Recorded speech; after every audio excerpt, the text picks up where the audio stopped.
Hello लोगोफोर, welcome back to माय YouTube channel with एनादार video. स' लोगोफोर, नोंथांमोना नायगासिनो दङ बड' लेंगुवेज जिके यूट्यूब चैनल। स' नोंथांमोना फार्स्टआवनो आंनि बे चैनलाव गोदानब्ला अन्नानै चैनलखौ साबस्क्राइब, लाइक, कमेन्ट, शेयार खालामना होनो थाखाय गुरै खावलायहरनाय थाबाय। स' गासै भिउवार्स, नोंथांमोन जों दिनै सावरायगोन बड' पिच एकर्डनि जइन्ट मनिटरिं कमिटिनि सोमोन्दै।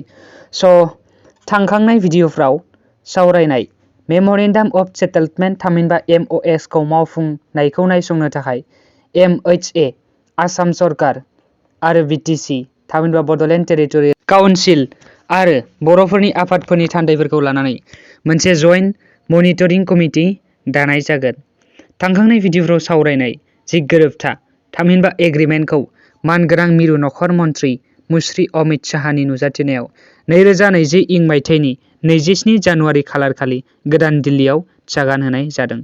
बेनि सागानगिरिफोरा जाहैबाय लरेन्स इस्लारि, गाहाय नेहाथारि एबसु, प्रमद बर', आफादगिरि एबसु, रन्जन दैमारि NDFB, गबिन्द बसुमतारि NDFB, बि सावरायगोरा NDFB, धीरेन बर' NDFB, मिहिनेश्वर बसुमतारि आफादगिरि UPBO, Kumar Sanjay Krishna, chief secretary government of Assam, Satyendra Garg, Joint Secretary NEMHA. Signing of the agreement is witnessed by Hagrama Mohilari, CEM BTC, Himanta Biswa Sharma, Cabinet Minister Assam, Sarbananda Sonowal, CM Assam. Thanks.